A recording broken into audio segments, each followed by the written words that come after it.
got some wise words for that Cincinnati mayor. Know your role and shut your mouth, you jabroni. You gotta fight for your right to party! Burl head my ass, am I right? This is It Was a Thing on TV. Punisher, control!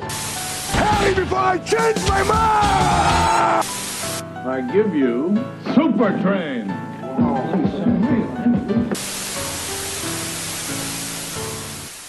Episode 347, Submission 1030. Super Bowl 47. Super Bowl 47 aired on February 3rd, 2013 on CBS. Well, we got Super Bowl 57 coming up at the time we're releasing this episode on Podbean later this week. And for the first time ever, we're going to have a set of brothers playing each other in the Super Bowl. In Jason Kelce on the Philadelphia Eagles and Travis Kelce on the Kansas City Chiefs. And whoever wins that Super Bowl will have their second championship. And it's going to be epic. Yeah, Pride of Cleveland. They're from Cleveland Heights, which is just east of Cleveland. Oh, that's why their podcast is called New Heights. Yeah, they're from Cleveland Heights, yes. Well, the post-game podcast after the Super Bowl is going to be hilarious. Whoever wins and whoever loses, it's going to make for a great episode.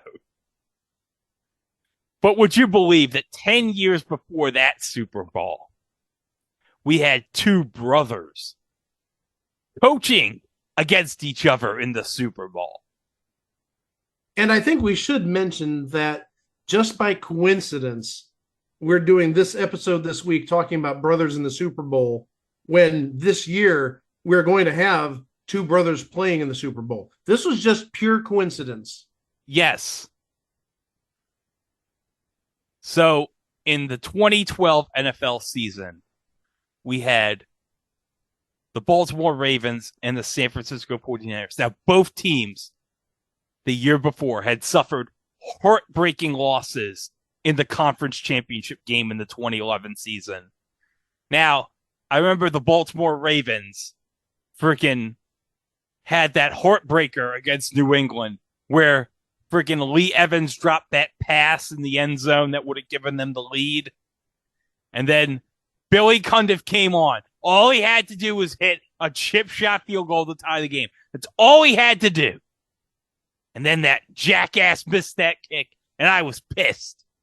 And then I was even more pissed that night because the San Francisco 49ers lost to the New York Giants in the NFC Championship game. So I had to deal with, for the second time in 5 years, a Giants New England Super Bowl. And let me just say this. I was not happy with either the result, but I just didn't want New England to win. And they didn't win, so good. And we did get a nice catch by Mario Manningham. But 1 year later, we had the Ravens and 49ers follow that season winning division titles of their own. San Francisco won 11-4-1 in the NFC West, and Baltimore, despite losing 4 of their last 5, finished 10-6 to win the AFC North. So let's go into the 49ers first. Now, if you'll remember, they made a switch in the middle of that season at quarterback. Yeah, they switched from Alex Smith, who admittedly the first half of his career wasn't all that good with the 49ers. And they put in some guy who, well, since this time, since 10 years ago, has gotten more popular for other reasons, Colin Kaepernick. So the 49ers road to the Super Bowl, they beat the Green Bay Packers in the divisional round 45-31. And then in the NFC Championship game against the Atlanta Falcons, They were down 24-14 at the half, then came back to score a touchdown in the third quarter, and then took the lead in the fourth quarter on a Frank Gore touchdown to win 28-24 to advance to the Super Bowl for the first time since 1995. So the road for the Ravens to the Super Bowl. Now, in the wild card round, they beat the Indianapolis Colts 24-9. And then in the divisional round against the Denver Broncos in Peyton Manning's first year, the Ravens were down by a touchdown in the final minute of the game when Joe Flacco threw a miraculous pass to Jacoby Jones, who went all the way for a touchdown. I think it was like a 70-yard touchdown or something like that. It's something like that, yeah. Yeah, to tie the score. Flacco stepping up and throwing deep down the far sideline. Caught! Into the end zone! Touchdown, Jacoby Jones!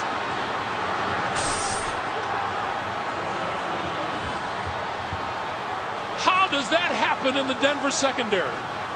And then the game went all the way to double overtime, where a rookie kicker kicked the winning field goal for Baltimore to send them to the AFC Championship game. And that kicker was maybe the best kicker of all time if you think about it. He's got the numbers, Justin Tucker. Yeah, that was like the first of many big kicks for him. And then in the AFC Championship game against New England, where they came back looking for revenge, and well, they were down 13-7 at the half, but they dominated the second half. They shut out New England to win by a final of 28-13. And I remember, like, in the fourth quarter when the Ravens already had it locked up, I remember Gillette Stadium looking so empty that freaking the Ravens fans took over the stadium and they sang Seven Nation Army. I'd never seen in a football game like an opposing team's fan base like completely take over a stadium like that. But okay, Super Bowl 47, we have John Harbaugh, we have Jim Harbaugh, and it's brother against brother in the Super Bowl. And of course, the announcers for this game, we got Jim Nantz and Phil Simms.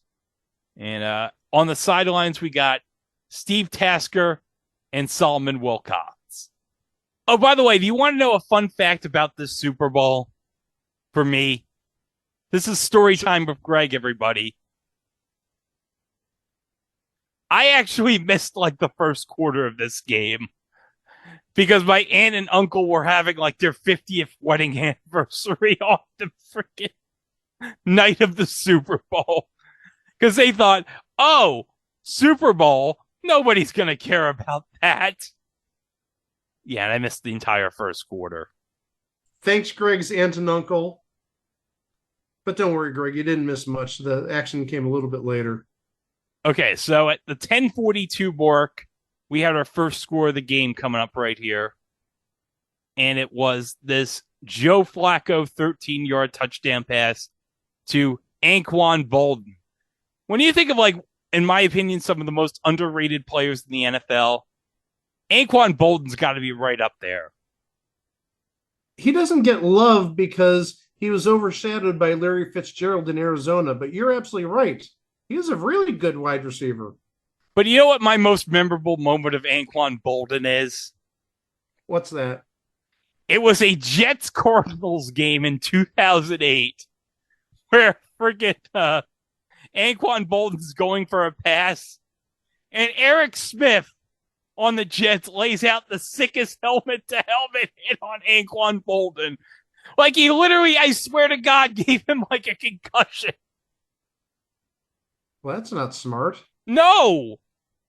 Well, here's the thing. Last year at a card show at Hofstra, when I was looking to get autographed Jets 8x10s from my brother, one of the 8x10s that I bought was an Eric Smith autographed picture of him giving Anquan Bolden that helmet-to-helmet hit.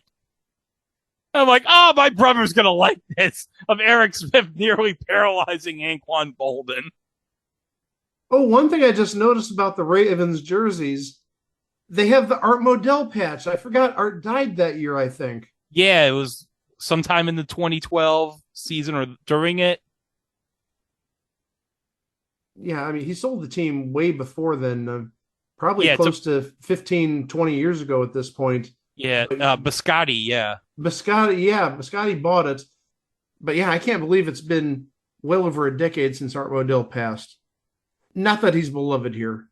Oh, yeah, for obvious reasons and understandably. Yeah. Okay, so around the 4-minute mark remaining in the first quarter, we have the Niners getting on the board on a field goal by David Akers. Now, I always forget about this because I always remember David Akers on the Eagles. I'm trying to remember how long David Akers was with the Niners for. He was on the Niners from 2011 and 2012, and he played one more year after this with Detroit in 2013.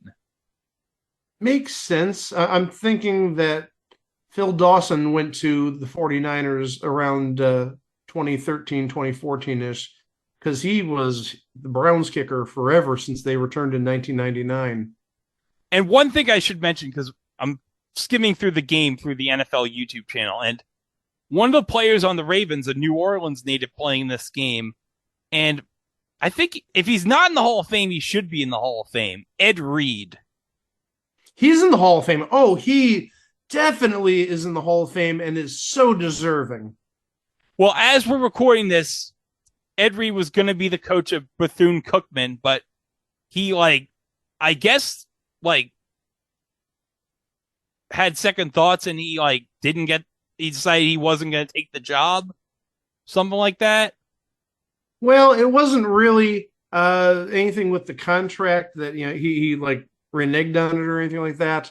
Bethune-Cookman decided not to take on the contract because Reed made some comments about the condition of the school's athletic facilities. Yeah, you shouldn't bite the hand that feeds you. And Ed Reed said regarding the contract not being ratified, I'm not withdrawing my name, as they say. They don't want me here. They don't want me because I tell the truth. Boy, talk about burning bridges or napalming them in this case. That's harsh. Yeah. Well, we're done with the first quarter. It's 7-3 Baltimore. And hey, second quarter, we get a good shot of Jack and Jackie Harbaugh, John and Jim's parents up in the stands here at the Superdome. Oh, also, one other thing, since we talked about Bethune-Cookman, Greg, you're going to love this. What is it? You know who their athletic director and head coach of the basketball team is? Who is that? We talked about him a month ago. Reggie Theus. Oh my God! Oh! And I think we may have even mentioned it during the Just Men episode that he was the head coach at Bethune-Cookman. But yes, this is the third or fourth time we've mentioned Reggie Theus in just the last month? And we had never mentioned him before. No! But we also got to mention he was traded to the Atlanta Hawks with the pick that ended up becoming Elegante. Absolutely correct. Could you imagine Elegante playing football? He'd be one heck of a lineman. Oh my God, yeah. Yeah, I mean, who needs Ezekiel Elliott playing center? Put El Gigante right there. You're not running through him. Oh, no. And you're probably not running around him either. Oh, my gosh. And you know how Pepsi has the Rookie of the Week belt? Every week he'd have a good performance. He'd say, I want the belt. I want your belt. I want your belt, Garrett Wilson. But John and Jackie Harbaugh, they look like they're having a good time at the stands at the Superdome. Well, of course they're having a good time. They know one of their sons is going to win a Super Bowl. Oh, yes. They can't lose. It's almost like the Kelseys right now. Their mom and dad, they love both their sons. They win either way. One of them's getting a second ring. All right, so we're 12:06 remaining in the second quarter. Now, the 49ers, they're at the 24, and it's a 1st and 10 here for Kaepernick. So this is where the game turns right here. On 1st down, it's James trying to go wide, and he got away. Ball is out, and it's fallen on by Jones.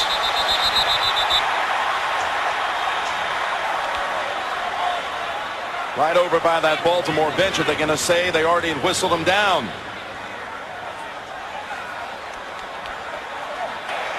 The ruling on the field is a fumble recovered by Baltimore for a 1st down Baltimore. Okay, so the Ravens get a big fumble recovery right there. And curious enough, who makes the tackle for the fumble? Courtney Upshaw, number 91, who I believe this would have been his rookie season. Because he would have come from Alabama, right? Yeah, I think that was his rookie year. Well, also in their rookie year was the person running the ball, LaMichael James, who, if you remember, back in like 2011, was like one of the top college running backs. Oh, but yeah. Then remember he like took out his ACL or something like that. Yeah, and he never recovered. He never recovered, and he was still like drafted in the second round by the 49ers. Pretty high, didn't have much of a career, but he was a name like 12, 13 years ago. Oh, in college football? Yeah. Oh, yes.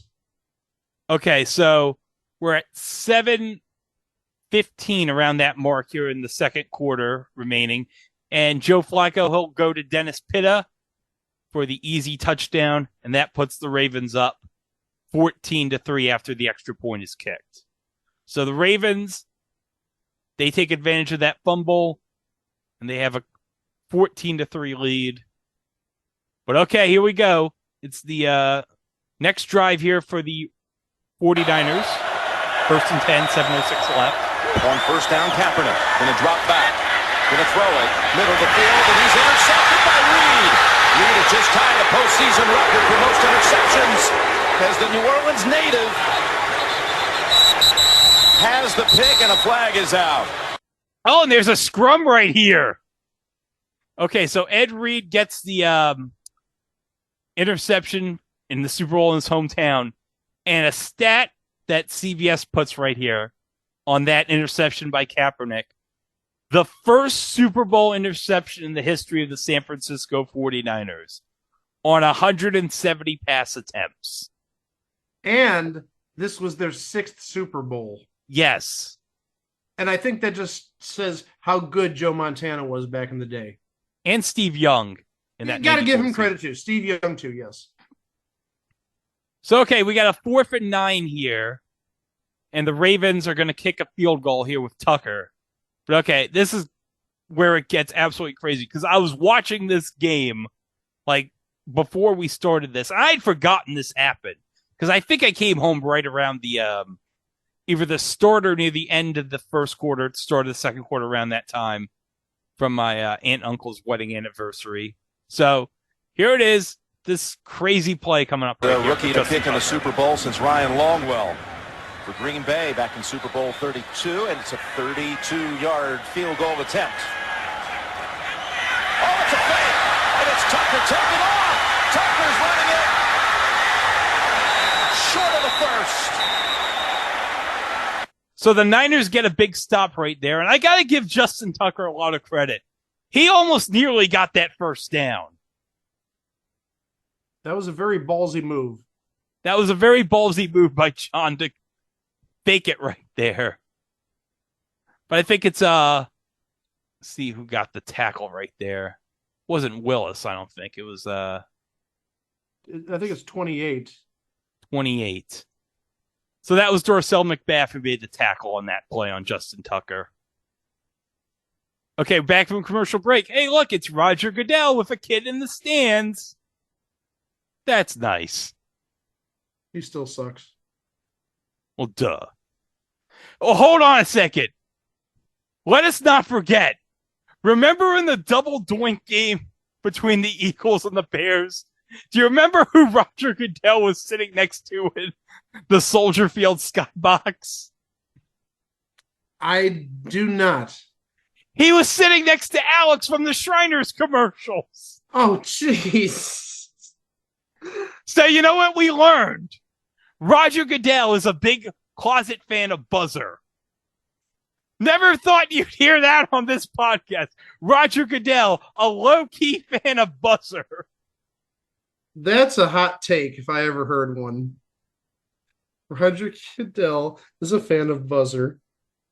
Okay, but the Niners, they couldn't capitalize. They got a 3-and-out right there. So we hit the 2-minute warning, and okay, 158 coming back from the 2-minute warning. Well, Joe Flacco and Jacoby Jones made magic in that mile-high miracle. Well, they're going to make some magic here. 3rd and 10. And Flacco heaves it down the field. Open as Jones catches his own his back. He can get up. Jones makes the shift. Jones to the end zone, and he's in for the score. What a play by Jacoby Jones. I got to give Jacoby Jones a lot of credit here on this play. So he makes the catch, falls not touched. He then makes this little fake, and then he goes the other way to the end zone for the touchdown. I mean, that's incredible heads up there by Jacoby Jones. So the Ravens, they take a 21-3 lead. And then the Niners, right before the end of the half, they get a field goal, and it's 21-6 going into the half. And then, of course, we got the halftime show because, as we all know, everybody looks forward to the halftime show. And who did they get for the halftime show this year, Mike? Please say Up With People. No. Oh. They got Beyonce. Yeah. Yeah. You know what? If you can't get up with people, Beyonce, that's fine. And you know what? I bet New Orleans was crazy in love for that performance. Get it? Because she sung Crazy in Love. It's 21-6. And we're coming back to the game right here. And, well, now, Mike, Jacoby Jones, he's in the end zone. He's going to be returning this kick. Now, you'd think, after what the 49ers just saw, that, you know what, let's not even kick the ball to Jacoby Jones. We know what he can do. You'd think they wouldn't kick to him, right? Well, Jacoby Jones was always a good return person. So, yeah, I mean, that's not really a great strategy because he can bust it open. He's no Devin Hester, but he still is a pretty darn good returnman. Well, I guarantee you the 49ers are not going to kick to him after what happened near the end of that. I guarantee you they're not going to kick to him. Okay, so let's see how this turns out. And later on, it was Lombardi bringing him out to the Raiders. Jim HarBowl, that is. And this could be a run back from 9 deep for Jacoby Jones. And look at him go. Jones What? is past the 50, and he is flying inside the 20 on a kickoff return. 109 yards and a touchdown, an all-time record. Well, it would later be corrected as a 108-yard return. But holy crap! We're watching the replay of this. Like, one guy touches Jacoby Jones, and then it's just like he's off to the races after that. Like, nobody was going to catch him. Did I not say he was a pretty darn good return man? Well, but I got to say, if I had to rank, like, the 3 most impressive kickoff returns I've ever seen, this would be number 3. Number 1 is obviously Devin Hester in Super Bowl 41. But number 2, now this is going to be weird, but okay. Do you remember a game between the Chargers and the Vikings in like 2008 or 2009 when Antonio Cromartie returned like a missed field goal from the other end of the end zone? I do remember that, yes. And it was like his foot like barely didn't touch the white line, and he ran it all the way back for 109 yards. That was nuts. That was crazy. I remember that.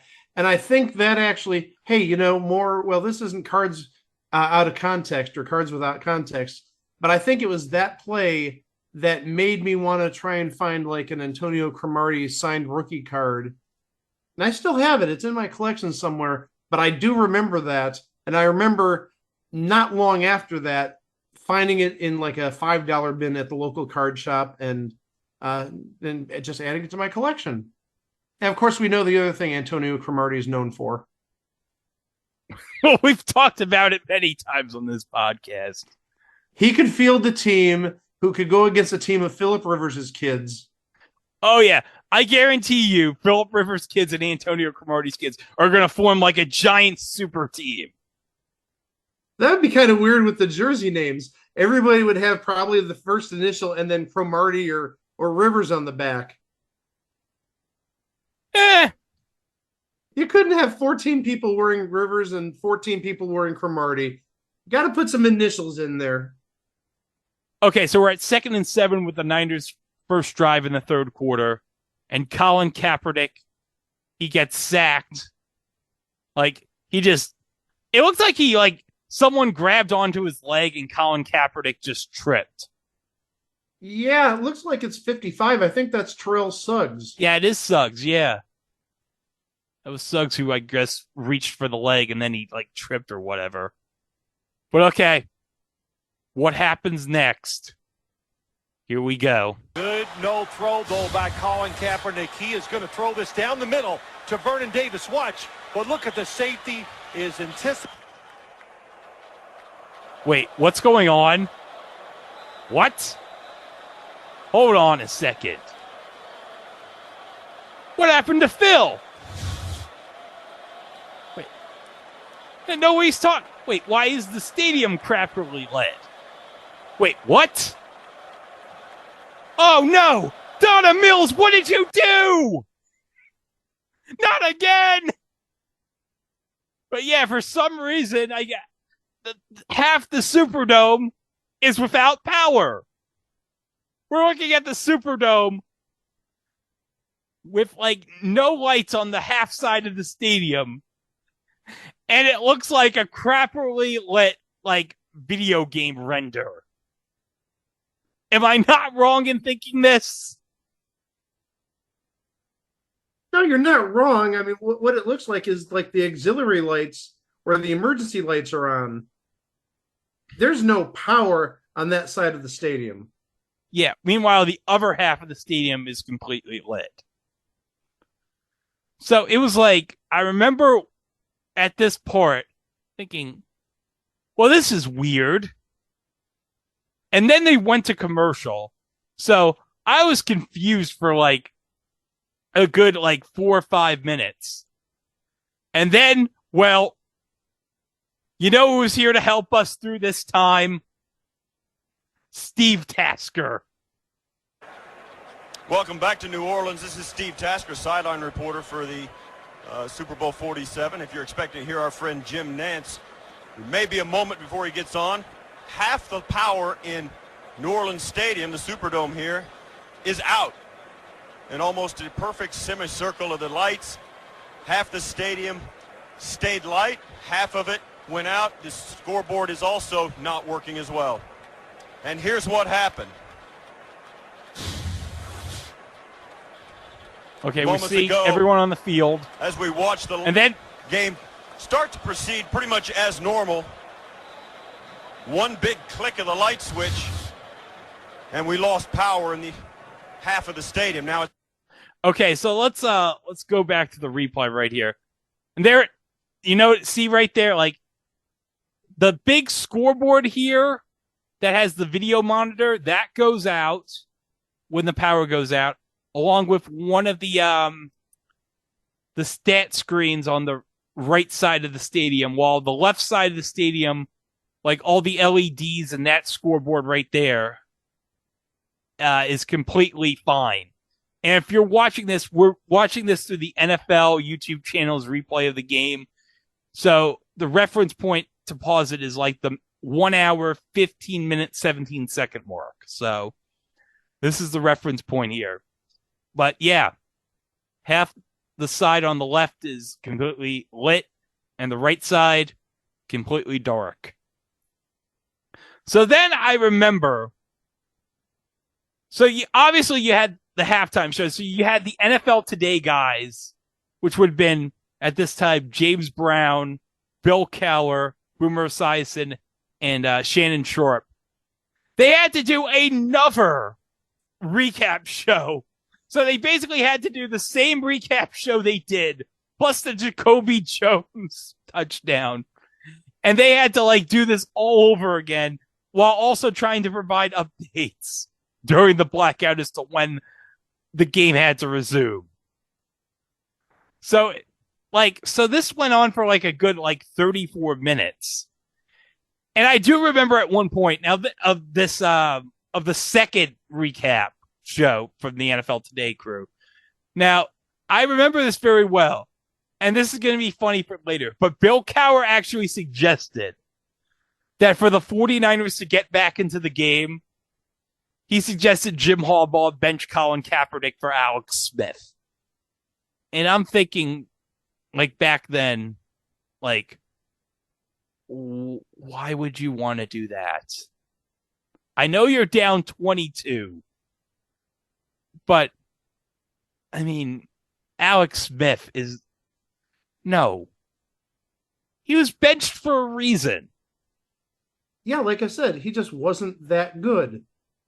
Yeah. And, I mean, it wasn't like it was a Brock Purdy situation where, Colin Kaepernick got injured during the game and they had to keep him playing because they had nobody else. I mean, it wasn't like Alex Smith was Josh Johnson. I mean, Alex Smith, even back in 2011, was far better than Josh Johnson in that NFC title game as the Eagles. But still, it's no, Colin Kaepernick got you to the Super Bowl. You might as well if it's still that way in the fourth quarter, then you probably play Alex Smith for mop-up duty. But then it's if you still got a chance, why would you do that? Doesn't make any sense. After all that, 34 minutes later, referee Jerome Boger, after all the lights came back on, said to us these words. Resume action. 3rd down and 13. Let's go. Yeah, let's go, baby. 34 minutes of waiting. Let's get back to this game. And after all that, 3rd and 13, what happens? You think the 49ers, okay, 3rd and 13, Colin Kaepernick is going to do something here. No, he just threw a 6-7 yard pass. And it was 4th down. Really? Okay, so you're thinking, okay, power outage. Okay, the Ravens, they're up 22. They got plenty of time. They're going to probably just continue to rout the 49ers. Well, they don't capitalize on that drive. And they have to punt it for the second time. Okay, so it's 1st and 10. The Niners are at the 31. And Colin Kaepernick throws this pass to Michael Crabtree. From the 31. And Kaepernick again. Zips it in there. Crabtree still on his feet and in for the touchdown. Yeah, so Crabtree went through 2 Ravens defenders. And, oh, hold on a second. I know who one of them is, number 31. And I think this is the first time we're ever going to mention him on the podcast. Bernard Pollard. Now, Mike, do you want to mention what Bernard Pollard is most memorable for? This would have been 2008, I believe. He took out Tom Brady. I believe it was the first game of the year, right? Yes. First or second game of the year? First game of the year against the Chiefs. Against the Chiefs. Took out Tom Brady, injured him for the season, and you had Matt Castle replace Tom Brady for that season. Oh, it was a glorious year. No Tom Brady. What a greatest year ever. Maybe if we're lucky, we'll have the same in 2023.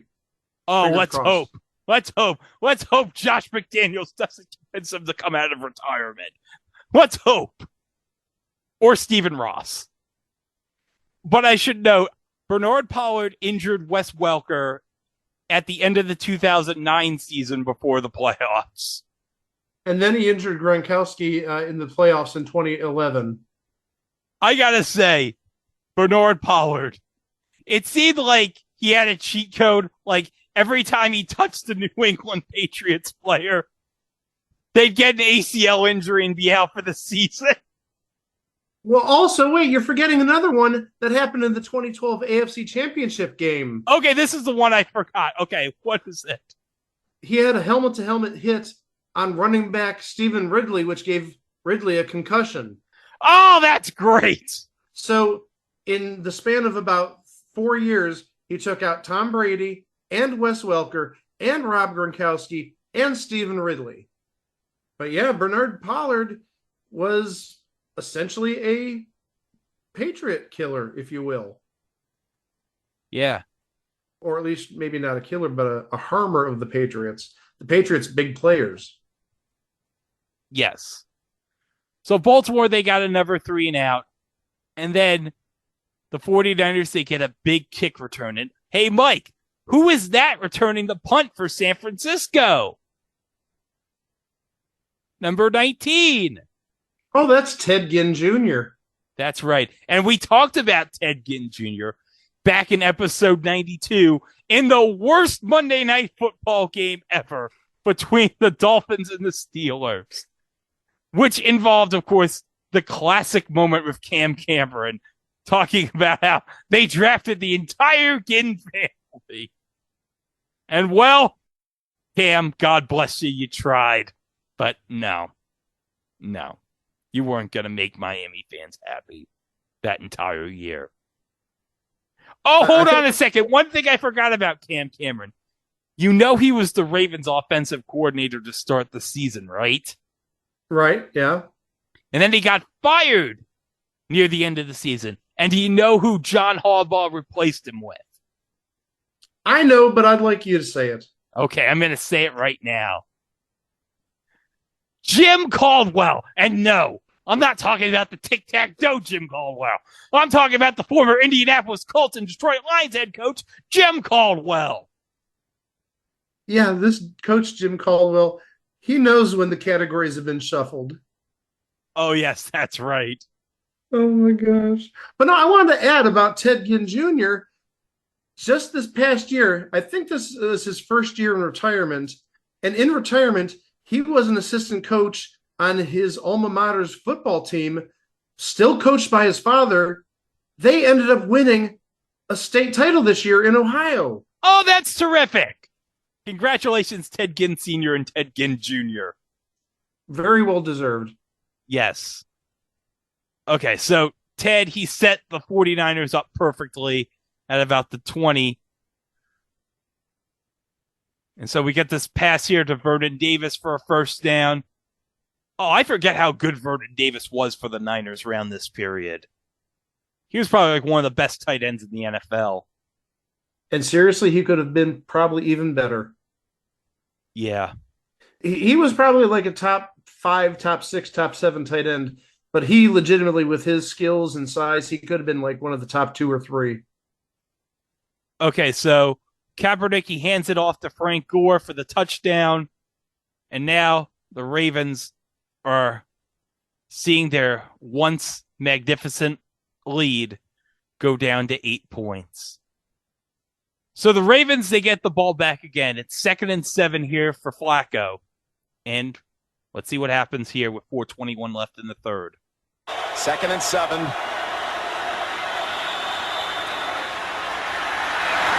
a throw to the Rice. Ball's out. Ball is out and fallen on by Brown. Rice, who had 1 fumble all regular season, now has his 3rd in the postseason. I'd make an obvious joke here with Ray Rice, but I'm not. And Mike has been muted himself. He knows he is dying laughing. I'm not muted. Oh no, I'm holding back my laughter because I know the jokes that you would say. Yes, but I'm not going to because they'd be horrible. No, and I don't want to be canceled. Right, we have morals. Yes. I should note, okay, before we started this episode, Mike, do you want to share with us the ad from this Super Bowl that I showed you before we started recording? So there was an ad for Tide laundry detergent, and it had to do with a jersey, a fan jersey of, I think it was Joe Montana, but it was definitely a 49ers player. And this person spilled some ketchup on this jersey, and it happened to spill in a pattern that looked like Joe Montana's profile, Joe Montana's face. And I'm sorry, it's going to take me a second to get through this. This guy got really popular, and he turned his home into Montana land, and people would visit it. Sort of like if, people say they saw Elvis in a restaurant or someplace, and the restaurant becomes popular for a while. This stain was like a 49ers haven, the stain that looks like Joe Montana. Then one day, the guy looks for the jersey, which was framed on a wall, and the jersey's gone. Where did it go? His wife decided to wash the jersey and get rid of the stain. But, and I think this is the point Greg's trying to make, the wife in this commercial, she's wearing a jersey. Now remember, I said this is a 49ers jersey, and this is 49ers versus Ravens. The wife is wearing a Ravens jersey. More specifically, she's wearing Ray Rice's jersey, 27.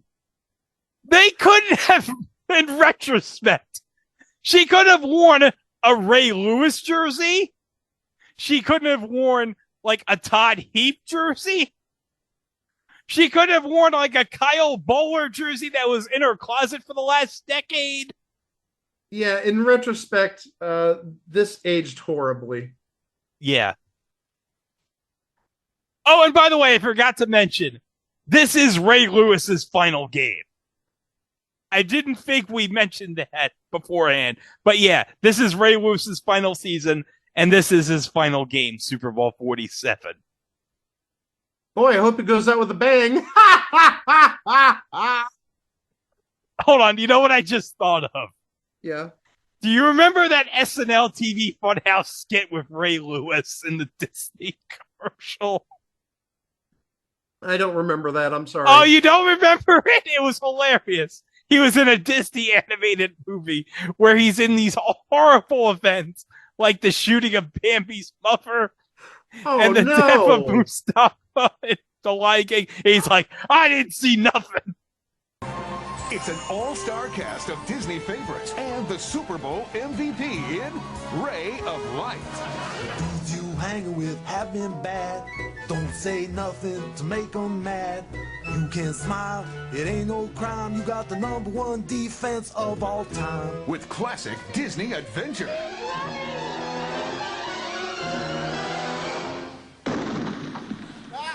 Oh, snap. I didn't see nothing. Ray Lewis is on the scene with all your Disney favorites. I didn't kill no motherfucking lion. I don't know who did it. We need to forget about that Simba focus on the Pittsburgh game. Okay, I saw the wildebeest do something, man. With Ravens teammate Shannon Sharp. Yo, leave the man alone.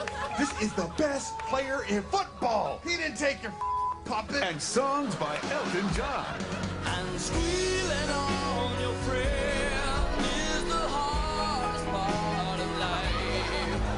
So try to focus on football and take Ray Lewis home on video and Disney DVD.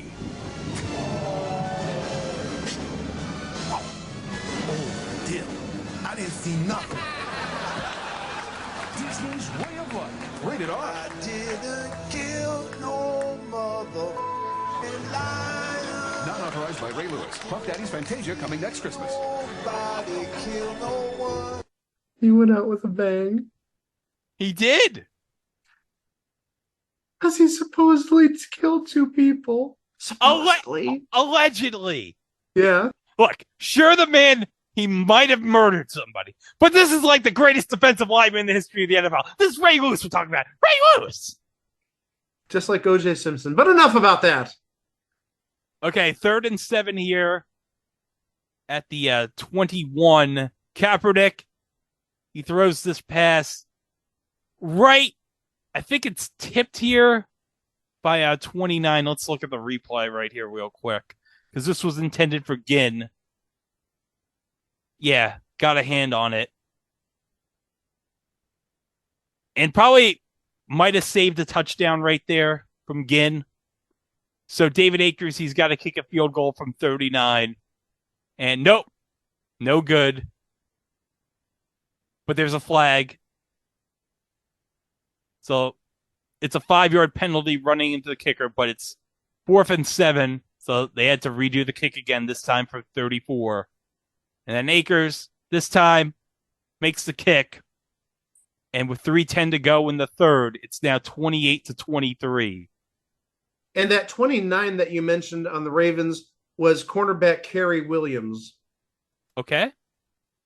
So we have the stat at the 1 hour, 44 minute, 29 second mark in the video on the NFL YouTube channel. If you pause it right here. So here's the stats they show from CVS since the power outage. 49ers, 17 points. Ravens, no points. 49ers total yards, 109. Ravens, 20. 49ers total plays, 13. Ravens, 10. Turnovers, Ravens, 1. 49ers, 0. First downs, 49ers, 6. Ravens, 1. So, since the power outage, it's like, I don't know what Jim Harbaugh did, but he got the 49ers, like, back in focus. And they basically now have, like, control of the game right here. So, okay, we're done with the 3rd quarter. It's 28-23. So the Ravens, Flacco's got them driving right here. They got a 1st and goal, but they get about 3 plays. And Flacco can't capitalize. They can't get a touchdown. So Tucker sent in to get the field goal here. And he makes the field goal to put the Ravens back up 8 at 31-23. And then the Niners, Kaepernick has them at the 16 with about 10 minutes left in the 4th quarter and a 2nd and 7 right here. 2nd and 7. As Kaepernick forced outside and taken off. Inside the 10, Kaepernick's in for the touchdown. Wow, did he get there in a hurry? And really, if you want one play that describes Colin Kaepernick, like his run in San Francisco, that's exactly the type of run right there. Just went in straight untouched for 15 yards. And the Niners, they're now within 2. So they go for 2, but nope. They fail to convert on the 2-point conversion, the Niners. So with 9:57 to play, it's now a 2-point game. Oh, this is sponsored in part by Fast and Furious 6. Oh, That's only 4 movies ago. No, 3 movies ago, because we're going to have Fast and Furious 10 coming up soon. That's what I was saying. It was 4 movies ago because Fast and Furious 10 is coming soon. Well, you know what, Mike? I got to share a story. I went to see the last Fast and the Furious movie about 2 years ago. You're not going to believe this, Mike. My movie-going experience was terrible. You want to know why? Why is that? Because there was like a blank spot for most of the movie. And they were talking to supposedly this one character. But I didn't see who this character was. All I kept seeing was like a blank spot for most of the movie. Oh, and here I thought you were going to complain that the plot to Fast 9 or whatever it was called is the same as the previous 8 movies. Well, here's the best part about Fast and the Furious 9. Like, I think, like, Tyrese makes in jokes about how is it that all this crazy stuff happens and we keep living through all this. And I died laughing every time he brought it up. Like, yes, finally someone's acknowledging this. You're talking to a person who has never seen a single Fast and Furious movie. Well, I think we've talked about that. I'm not a movie fan, or at least a contemporary movie fan. Let's say that. Okay, let's go back here to the game. So, all right, 4 minutes and 23 seconds remaining. The Ravens have to kick a field goal. Justin Tucker, he hits that right through the uprights. So basically, the Ravens' offense since the power outage has been Justin Tucker. Okay, so the Niners, they get the ball back. So Kaepernick, he's driving.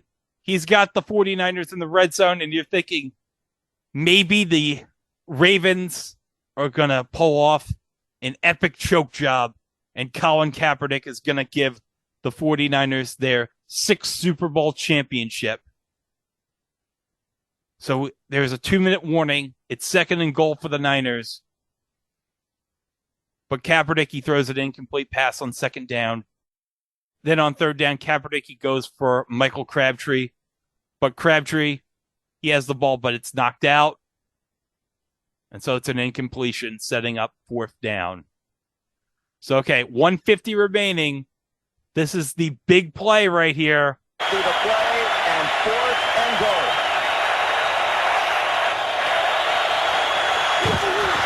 Kaepernick lost it in the air. No flag, incomplete. And you see, like, Jim Harbaugh, he's, like, complaining. He's, like, doing the holding signal, complaining that Michael Crabtree was held on that play. You don't really get, like, a good look from this angle right here at around the 220 mark. Maybe he was held. I don't know. But then they cut to Jim Harbaugh right here. And he's like, geez. I don't know. I mean, maybe to me, if I'm looking closely right here, it's like, it looks like Crabtree's holding like number 22 right there. Yeah, it does look like it's holding on Crabtree. So I guess a good no call right there. So the Ravens, they're deep in their own end zone right here. Because remember, I think the 49ers, they had about 1 timeout left. So it wasn't like they could kneel down the Ravens right here. So the Niners used their last timeout, and the Ravens ran it twice. And then they got the clock all the way down to like 11 seconds. And then they called timeout. But before they called the timeout, I think Jim Nantz raises this question here to Phil Simms. Any reason to take a safety here?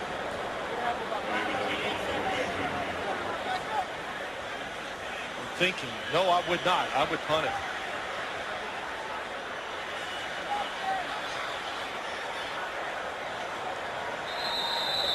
And now the timeout by Baltimore. Well, let's think about it. You bring up a great point. You take a safety 34-31. You punt the football. Free kick from the 20. No, I would not do it. Okay, now remember, Ted Ginn is the punt returner for the 49ers. We know what he can do. But the question that Jim Nantz is raising is, should the Ravens take an intentional safety? Now, for those of you who are not well-versed in football, like, the intentional safety is basically, because it's a 5-point game, like, essentially what would happen would be the punter would have the ball, instead of kicking it, he'd, like, run around the end zone a bit to, like, kill as much clock as possible. So that way, either the Niners don't get the ball or the clock runs out and the game is over. Of course, barring that the punter doesn't, like, screw up and, like, accidentally fumble the ball or anything. Because then, ugh. All right, going back here, 12 seconds, so here we go.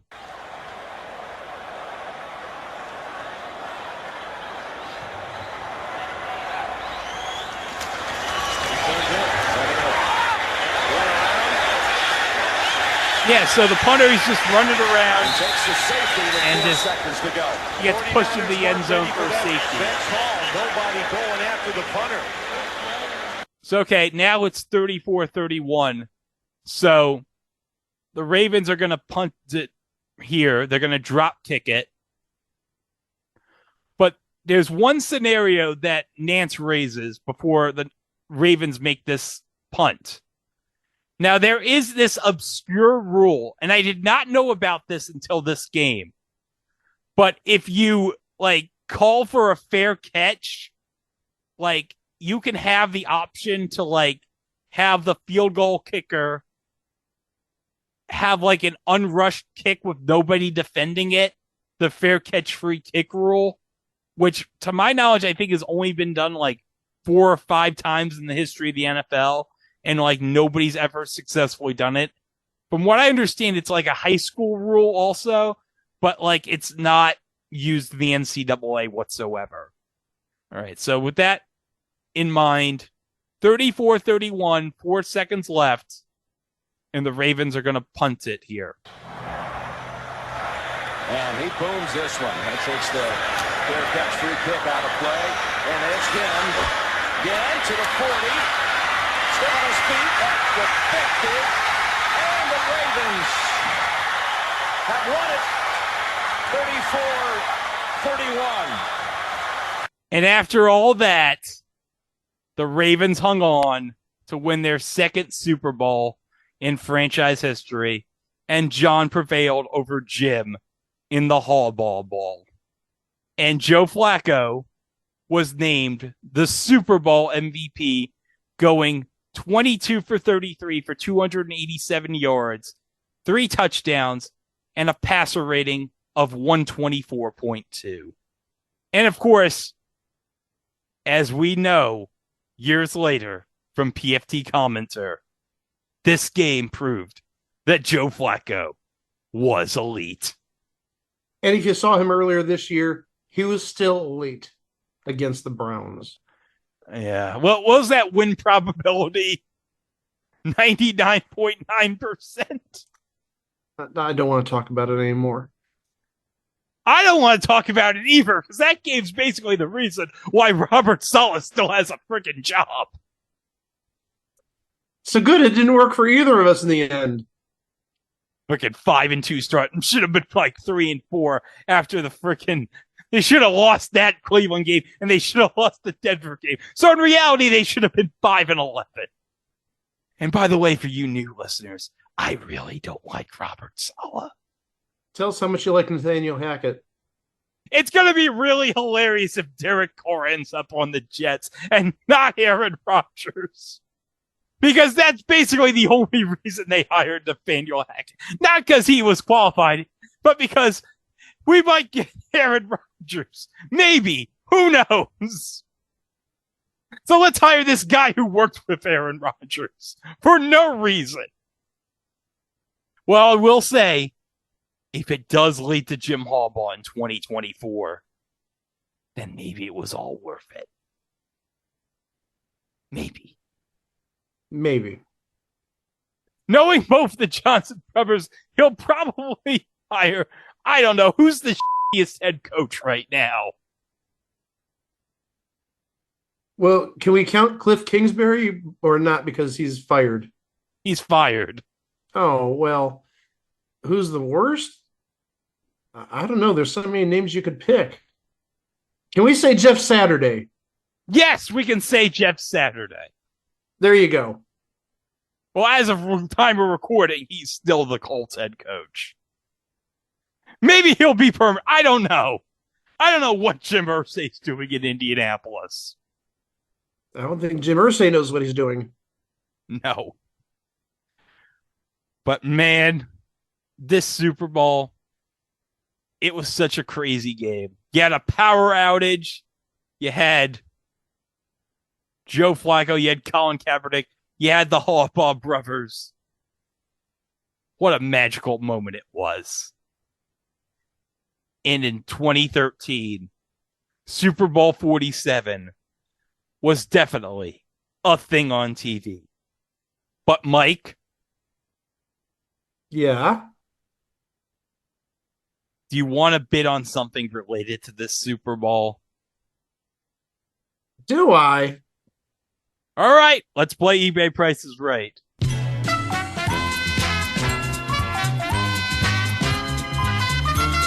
This is a trading card, Mike, from Topps Triple Threads Football 2013 of Torrey Smith. Oh, that's pretty. Yeah, it is numbered 19 out of 27. So you are going to be bidding on the eBay Buy It Now price.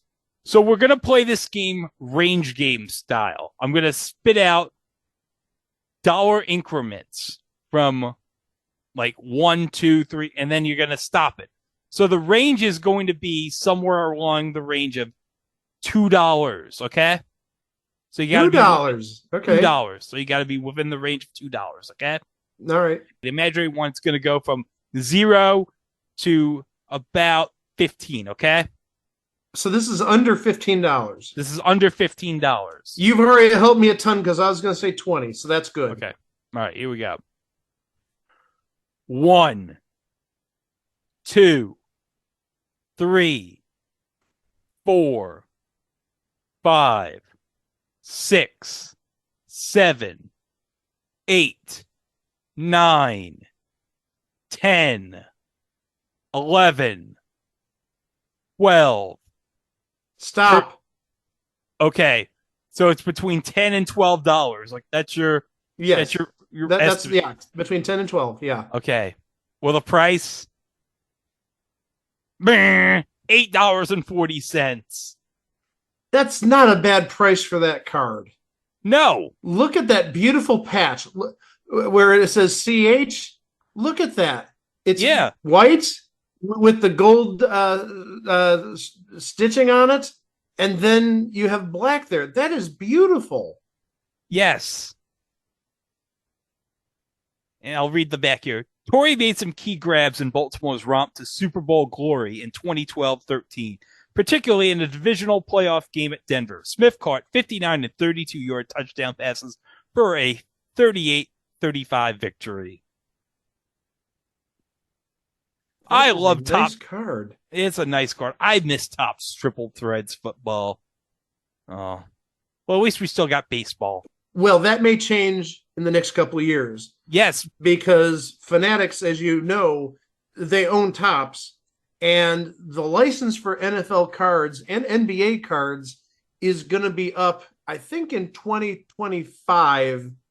And at that point, I wouldn't be surprised if Fanatics/Topps made a power play to regain the exclusive rights to that, especially since, in my opinion, Panini, who currently holds the NFL and NBA rights on trading cards, they do such a horrible job. Horrible. And it's kind of funny. One of the examples of such a horrible job that they did had to do with a player that played in this game we just saw. Oh? Bernard Pierce. He was a rookie running back for the Ravens. And in 2012, I pulled out a redemption card for an autograph of his. Now, he never turned out to be anything big, but Panini/Donruss, I think they're still Donruss, they never fulfilled that redemption card for whatever reason. He never signed the cards or whatnot. And like this past November, I got something in place of that card, and it was like a nobody running back for like the Buffalo Bills like 12, 13 years ago. But it took like 10 years to just redeem that stupid card and get an even worse replacement. Awful. Well, you know, I could crap all over Panini, but sometimes they do great redemptions. I had one for an Evan Engram autograph, a rookie card back in 2017 that never got redeemed. They replaced that just, I think, in December, and I actually ended up getting a Hall of Famer's autograph out of that. I got a John Lynch. Oh! John Lynch out of 25. Really beautiful card. So you know what? Sometimes it doesn't work out that well, but sometimes they upgrade you. I know Evan Engram, he did really well for the Jaguars this year, But you know what? He's not going to be a Hall of Famer, and John Lynch is, so I'll take it. And to tie it back in, John Lynch now the 49ers GM. Yes, he is. It just all ties in beautifully. Oh, yeah, and it all ties in beautifully. Because you remember John Lynch did color commentary on Fox. And do you know who his partner was on play-by-play at Fox? Oh, my gosh. I did not watch Fox all that often. The man who will be calling the Super Bowl this year, Kevin Burkhardt. Okay. Yeah. So, yeah, all ties back into this year's Super Bowl. Well, sadly, the 49ers, they won't be playing in this year's Super Bowl. Well, nor will the Ravens. Nor will the Ravens. Yeah.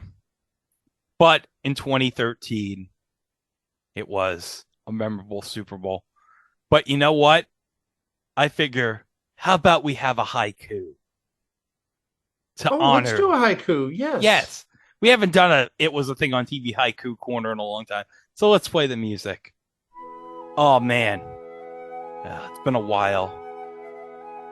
So here we go. Here's the haiku for Super Bowl 47. Super Bowl Blackout. Who was able to bring joy? Mr. Steve Tasker. You know, Steve Tasker was like, this is my moment. 100 million people are going to hear me talk about the blackout. Did you write that or did ChatGPT do that? No, I wrote that. Okay. All right. Cool. Well, hold on a second. Do you want to read something from ChatGPT that you made for this game? I will, but I need to preface this with ChatGPT doesn't really follow the rules of what you ask. Because I asked it to write a limerick about Super Bowl 47. And limericks, in case you don't know, are 5 lines. And the rhyming scheme, I believe, is like the first, the second, and the 5th lines rhyme, and then the 3rd and 4th lines rhyme in a different way. Well, you'll find out why this limerick is not really a limerick. I could use some music. Okay, that's cool. Maybe a little racist, but cool. At Super Bowl 47, with much gusto and flair, the Ravens and Niners took to the air. The battle was fierce, both teams had great cheer. But in the end, it was Baltimore's year. With their quarterback Flacco so bold, the Vince Lombardi trophy they did hold. Oh, that's beautiful. Not bad from an AI. Not good either, but not bad. No, it's adequate. And we have many more adequate episodes over on our website, itwasathingontv.com, where you can listen to the 346 episodes that preceded this. We got all sorts of great stuff. We got live shows. We got mini-sodes. We got all sorts of bonuses. And Mike, we released the director's cut of the 1985 Macy's Thanksgiving Day Parade this past weekend on our Podbean feed. And you know what we talked about in that director's cut? And I know it's been a long while since we recorded that. Now, Mike, do you want to describe what you're seeing? No, I really don't. Honestly, I don't. Well, I'm going to describe it.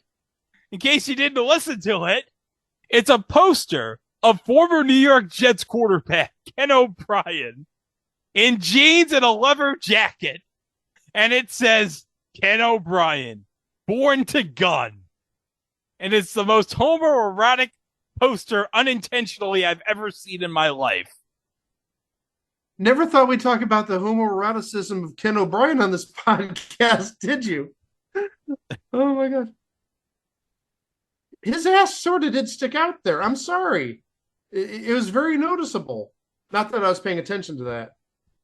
And you can also go to our socials where we're at It Was a Thing on TV, except for Facebook, where unfortunately at Mark Zuckerberg's office, there was an unfortunate power outage. So, unfortunately, It Was a Thing on TV was gone. So, we had to take It Was a Thing on TV podcast once the power outage was cleared up.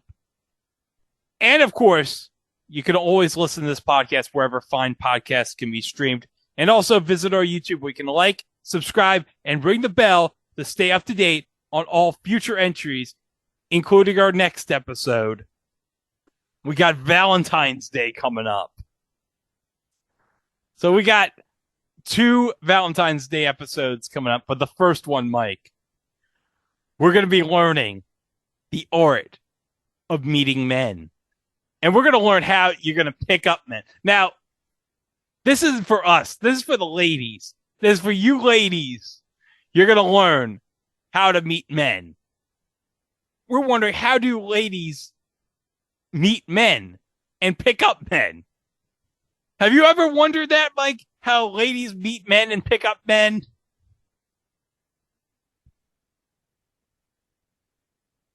You're muted! You're muted!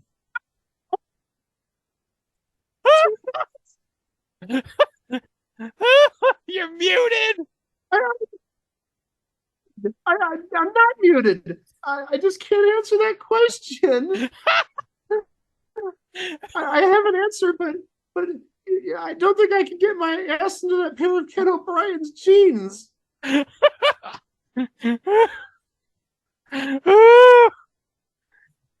Well, guess what? You'll learn more about that in our next episode of It Was a Thing on TV. Thanks for listening, and we'll see you with that episode later this week. Wow! And now it's time for the TLDR version of this episode of the It Was a Thing on TV podcast. Wouldn't it be nice if everyone had a blackout button? This ought to do it.